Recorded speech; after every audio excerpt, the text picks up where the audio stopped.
সরকারি জমি বিকোচ্ছে অবৈধভাবে, বেহাত হচ্ছে গ্রামবাসীর জমিও।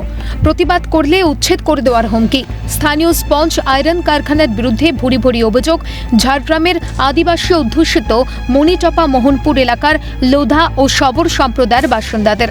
তারা বলছেন প্রায়ই কারখানার লোক এসে বাড়ি ছাড়ার হুমকি দিচ্ছে, কিন্তু সেই জমি রক্ষা করতে গিয়েই চক্ষু চরকগাছ বাসিন্দাদের।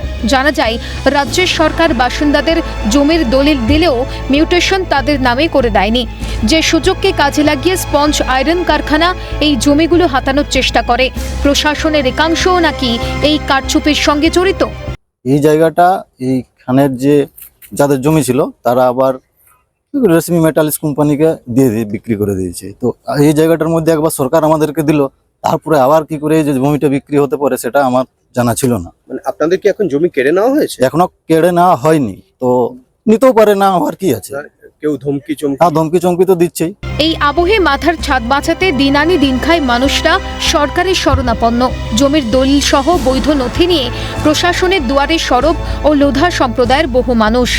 জমির দলিল সহ বৈধ নথি নিয়ে প্রশাসনের দুয়ারে শবর ও লোধা সম্প্রদায়ের বহু মানুষ। তবে ভূমি ও ভূমি সংস্কার দপ্তরের আশ্বাস, গ্রামবাসীদের নামে জমি নথিভুক্ত করার প্রক্রিয়া ইতিমধ্যে শুরু হচ্ছে।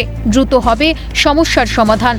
আপাতত লোধাদের যে জমিটা নিয়ে ইস্যুটা হচ্ছে, সেই ইস্যুতে আমরা লোধাদের বেশ কিছু জমি আমরা অলরেডি কিছু জমি রেকর্ড করে ফেলেছি এবং ওনাদেরকে বলেওছি যে মিউটেশনে ফেলতে আর কি।